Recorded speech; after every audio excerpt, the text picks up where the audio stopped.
Hi, good afternoon. Great, it's working. Thanks for having me.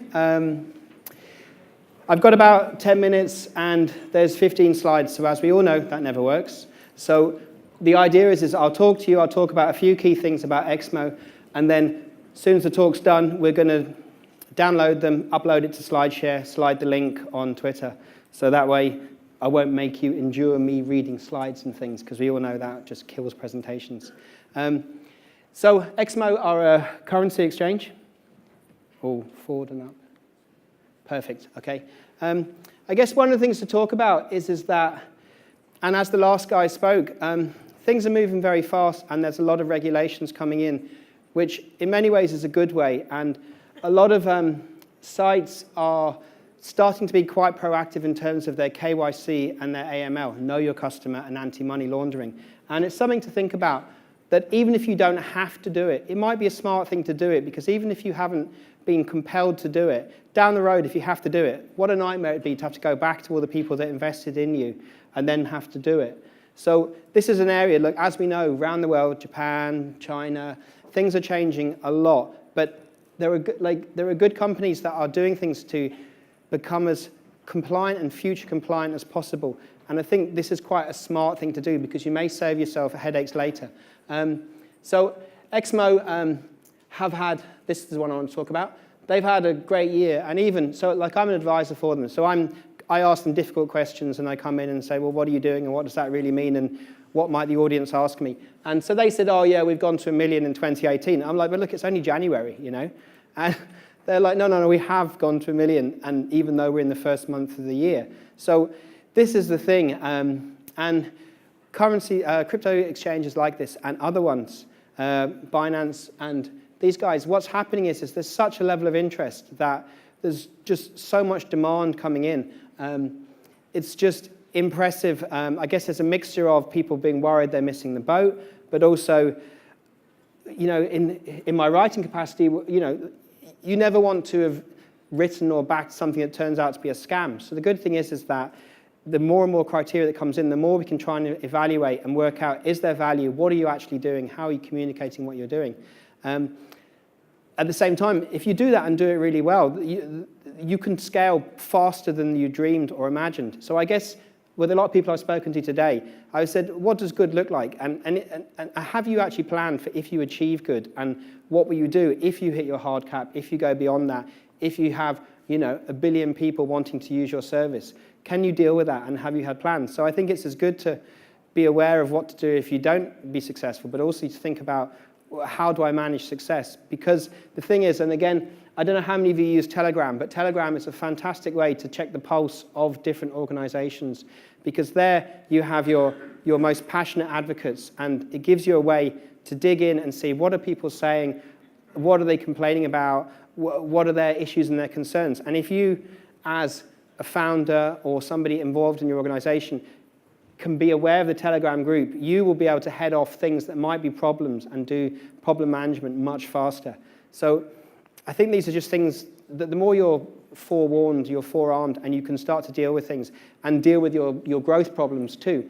Because once Exmo announced that I was coming and talking, you know, I got a tweet saying, here are the screenshots, I can't log in, here's the problem, you know, and I'm like, okay, well, overall that's a growth problem, and I'll try and find out the right person to fix that for you. But on the other hand, doing those sort of things is good, because, you know, it shows to people that you are engaged and you do listen to them, because the trouble is if you don't, then those are the people that are either your best advocates or your biggest nightmare.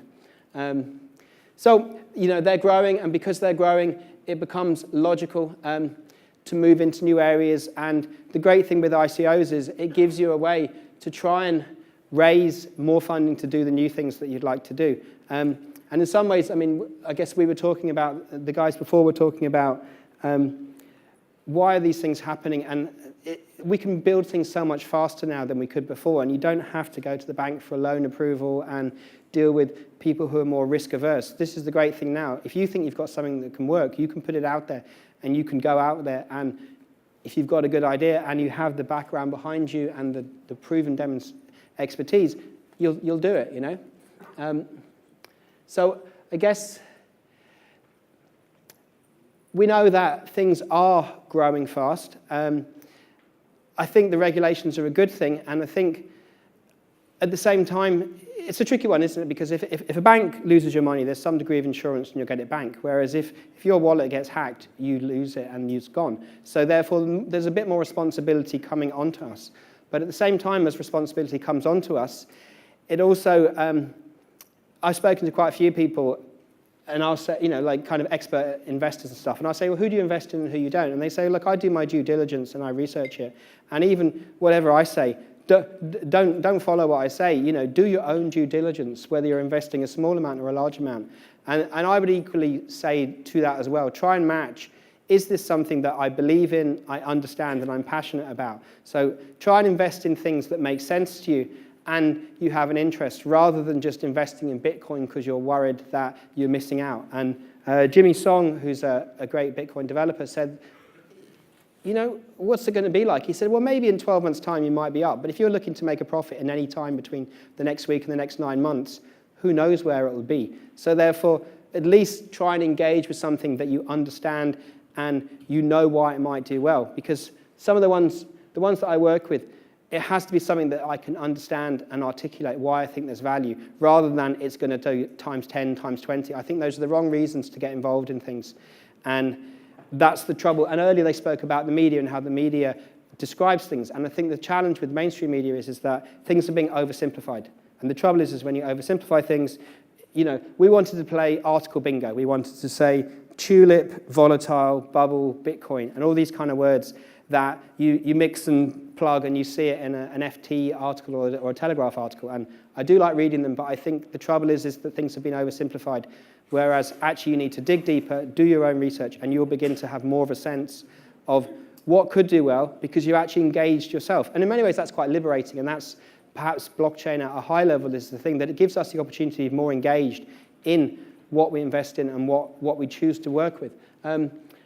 Talking with the guys, the specifics for Exmo, the crowd sales coming up, I'm happy about this, that it's not today, it's not tomorrow. I think it's good that they have a month from now to when they do it. I think with their campaign and with all campaigns, successful campaigns work if you know what you're going to do, you take time to do it, and you don't just rush into it because you're worried that there's a gold rush, and if we don't put it out there now, we're going to miss out on that money. That's the wrong way to do it, and those are the campaigns. They don't hit the soft cap. They have to give back all the money. So I think timeframes are important, and I think it's going to be important to plan this and work out what needs to be done and how do we do it well.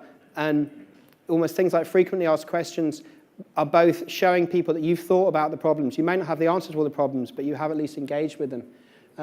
So with the XMO tokens, ideally it's a good thing. I mean, it kind of makes sense that as the exchange itself grows, if you have a token that's with it, then it will increase in value. Again, this stuff I want to put up on the slide share. Normally I have a clock ticking down. So how am I on time?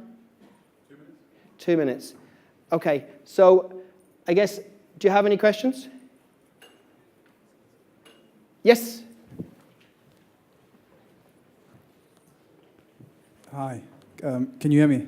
Yes. Do you get a share of XMO's revenue by owning a token? Is it a security token? Good question. Can I go and check that, please? The XMO guys I have here in the room as well, so even maybe we'll get one of them to jump on you afterwards. And also then what we can do is we can put it into the slide as well, so we can share that as a frequently asked question. Next one. Yes? Could you explain again how your coin, the token, is going to gain appreciated value? Do I have the... Can I get the XMO person to answer that? So again, I'm going to drill into that and I'll put it on the slide. So this is the thing where I'm happy for it to be interactive and for us to give you like a nuanced answer.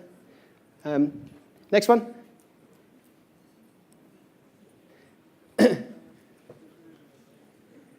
No, so look, I mean, I think overall, I think it's an interesting time, and there are several exchanges out there, but some of them have regional limitations on how much you can take out if you're not based in the country where they're based and things. So I think somebody asked, is it cooperative or collaborative, and I mean competitive or collaborative.